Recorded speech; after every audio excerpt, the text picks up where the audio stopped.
Welcome to the Energetics of Being, a human design podcast. The podcast that delves into the fascinating world of human design and unravels the layers of conditioning, beliefs, and expectations that can influence who we become and how we show up in our lives. I'm your host, Sarah Atkins, and I'm really excited to share this journey with you. This podcast is for you if you're tired of feeling stuck, held back, or disconnected from your true self. My intention for this podcast is that we're going to shine a light on the patterns and behaviours that can prevent us from fully expressing our authentic self. Together, we'll uncover the tools, insights and practices that can empower you to release the limitations that no longer serve you. We're going to tap into the power of energy, intuition and self-awareness to unlock your true potential so that you can live a life that aligns with your authentic self. Join me each week as we engage in thought-provoking conversations with experts, practitioners and individuals who have experienced their own profound transformations. We'll explore topics such as human design, gene keys, astrology, holistic approaches, coaching, neuroscience and psychology. We're going to draw from a rich tapestry of wisdom to help you navigate your own personal journey of self-discovery. Whether you're new to human design or have been on a path of self-discovery for years, this podcast is for you. This is your invitation to step into your power, embrace your uniqueness, and create a life that resonates with your soul's deepest desires. So, if you're ready to dive in, let's go. Hi, and welcome to episode 1 of the Energetics of Being, a human design podcast. I'm your host, Sarah Atkins, and I am an energetic alignment coach. And amongst many other things, I am also a quantum human design specialist, a neurodivergent specialist coach. I am an Akashic Records practitioner, energy practitioner, and business coach. I do many, many things. And I am also a mum to 3 neurodivergent boys. I'm married to my best friend and we've been married for 17 years this year, but together for 24, which is kind of like we've been together longer than haven't now, which is kind of really odd to think about because in my head, I'm still 23, but aren't we all? And so basically, this is my podcast. This is my little corner of the internet where I can share my insights, a bit of wisdom. And it's funny because it's been a long time coming, this podcast. It's been percolating in the back of my brain probably for a good year. And for the longest time, I had these thoughts of who the fuck do you think you are? Like, who's going to listen to you? And I still feel like that a little bit. I've, got a lot of imposter syndrome, I suppose. And one of the things that, and I know that there's a few people which I will get on to talk to you about in later episodes, that I have one of my underlying things is that I don't necessarily see myself as an expert. I don't see myself as a leader. Thought leader sounds a bit of a wanky phrase, if I'm honest. Light warrior, like all of these terms, labels, whatever you want to call them, have always felt really uncomfortable to me. Now, the purpose behind this podcast is kind of all of those reasons. It's about exploring conditioning and deconditioning. So I want this to be a safe space where people don't think that I am the all-seeing, all-knowing oracle. I'm not. I'm human. Perfectly imperfect human at that. And one of the things that I really struggled with, and I still do to a certain extent, is I look around at other people and think that they're experts in their own lives. And I'm massively winging it. Now, I could bring that back and say that some of that is down to my own human design. In human design terms, or traditional human design terms, I am a generator type. Quantum human design terms, that makes me an alchemist. But I'm a 3-5 profile. And I remember when I found that out for the first time and I read the description of the line 3, who is really experimental. They kind of dive into life, dive into experiences head first. try and figure it out. Classic sink or swim. And I'm quite happy. I'm quite good at owning up with my own mistakes or getting things wrong. I'm quite happy to, what they call it, fail forward. And the acronym that always comes to mind for me with my kids, because I'm an ex-teacher as well, I forgot to mention that, is FAIL. There is no fail, but if you use the letters to represent first attempt in learning, that perfectly sums up everything about the line 3. Because if there's one way to do something, there's going to be another way. And I can guarantee that, me being me, I would have tried all of the different ways to do things. Now, that can cause a bit of disruption and delay. Some people might call it procrastination. I am also a self-confessed procrastinator, because what will happen is, in my experimentation, in my striving to try all of the different ways, I can quite easily get stuck in the experiment and doing all the learning and then not actually the implementation.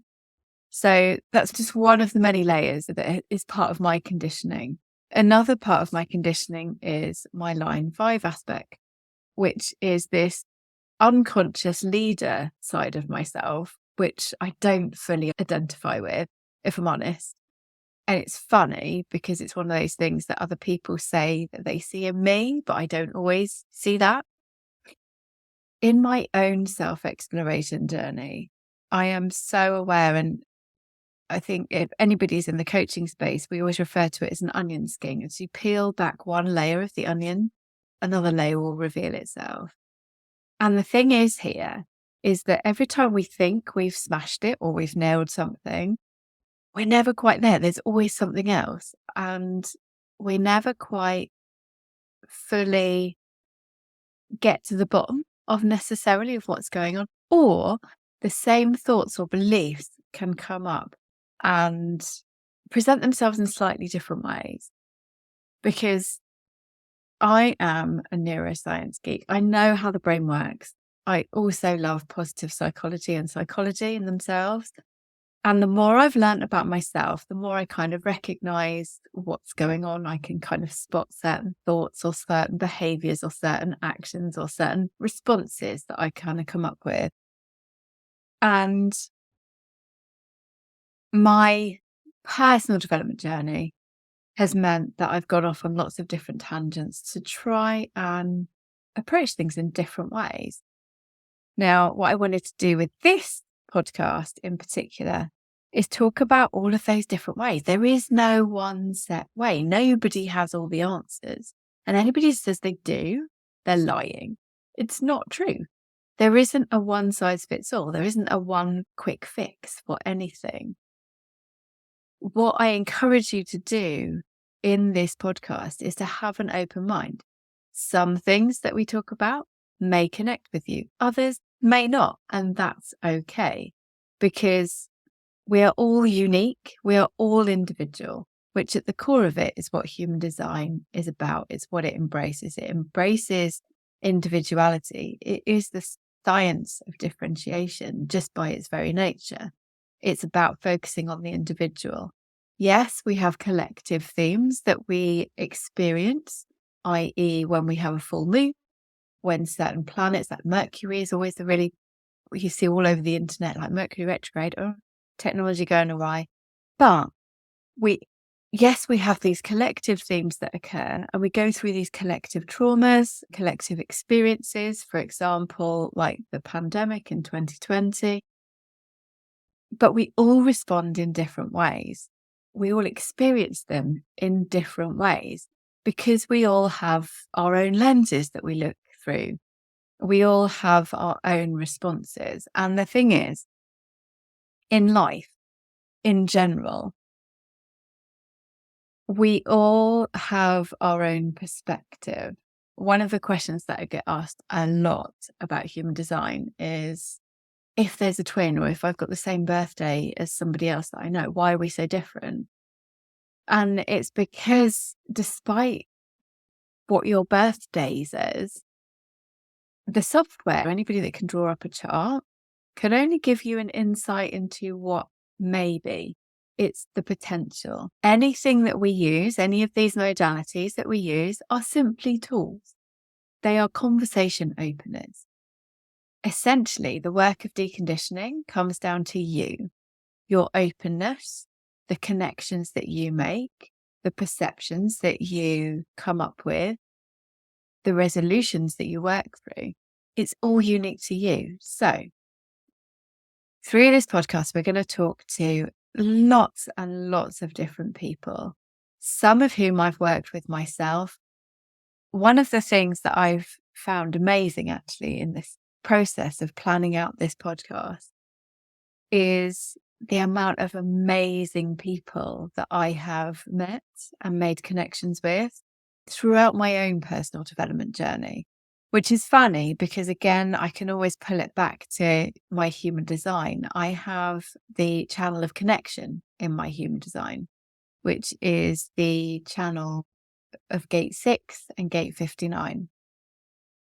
And one of the things that I do is when I connect with people, I connect with people on a deep emotional level. So a lot of my connections aren't just surface acquaintances. I actually do really understand people. I love connecting with people at a deep level.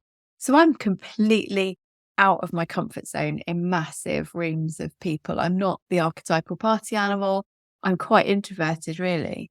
But on a one-to-one basis, in a connection where I can kind of really make meaningful connections with people, that's when I find my joy. I love a one-to-one conversation.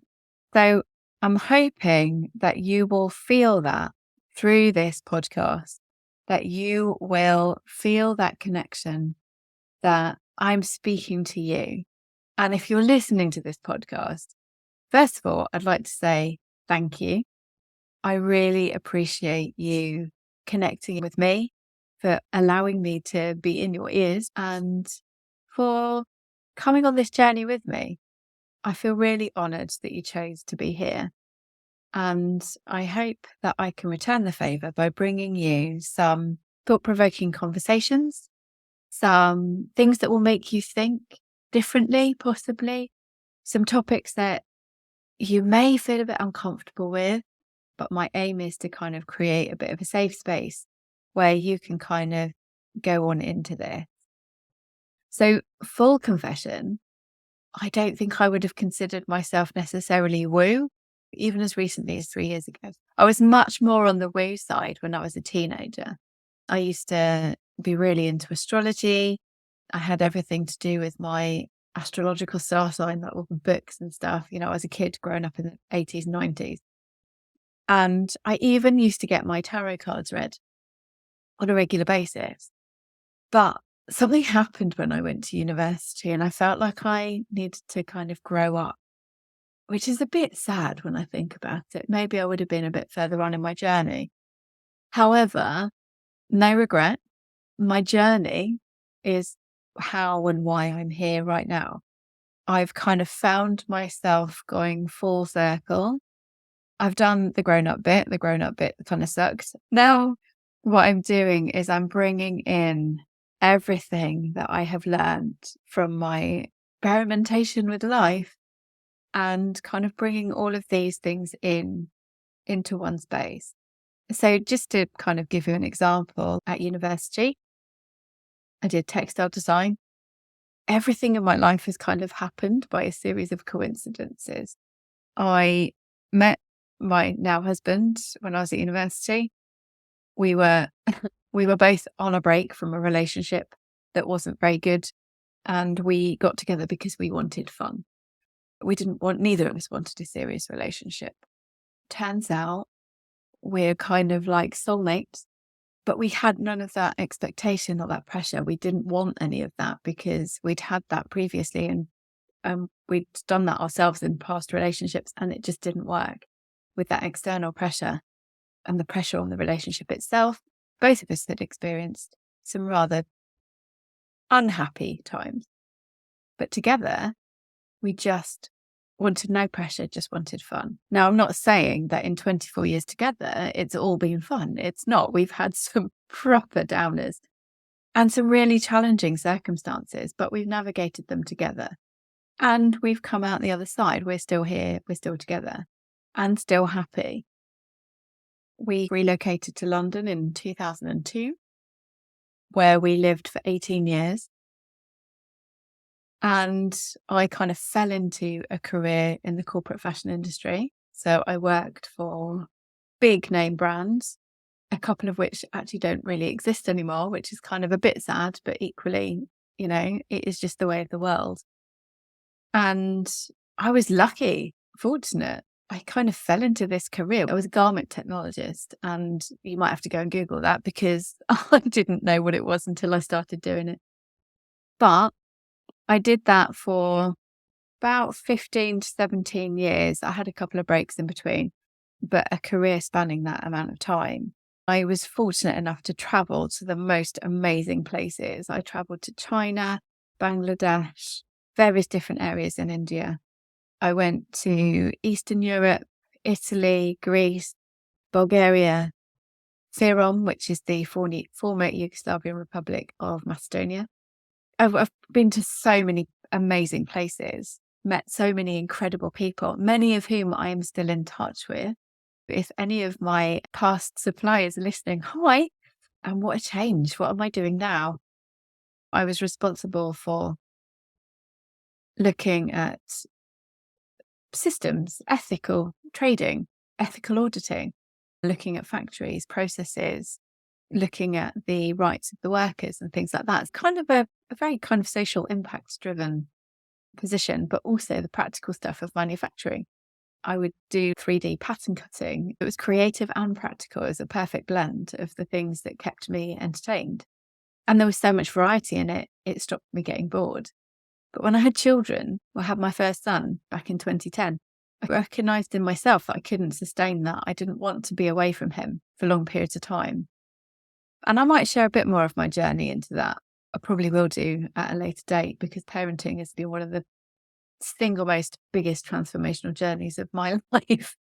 For any of you that are parents, I didn't expect it to be such a cathartic, healing, personal development journey in itself. But I retrained as a teacher. And again, a whole other level of learning about myself, what my capabilities are. But I discovered that I truly love teaching. I love sharing knowledge based on my experiences. And one of the things that my students said is that I brought real life experience to their classroom. I could give them examples. I could show them photographs. I could show them information. I could talk through practical problems with them that would make it real. And when I can make things real and relatable, it makes it more memorable. Consequently, their A-level and GCSE exam results on the theory side of textiles, which is what my specialist subject was in design and technology, their exam results were the best in both the schools that I taught in, were the best that they'd ever had. So I discovered that I have this talent for teaching and relaying information. Fast forward a few years, I formalised my coaching training with my coaching diploma in 2020. And that was a real catalyst for huge amounts of change. And it's since then that my journey, I suppose, ramped up.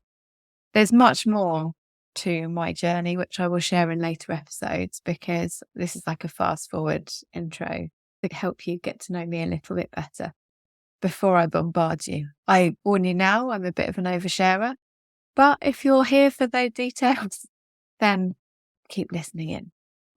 So human design found me in 2020, and it was actually because I was looking for some answers, really. I was struggling as a parent.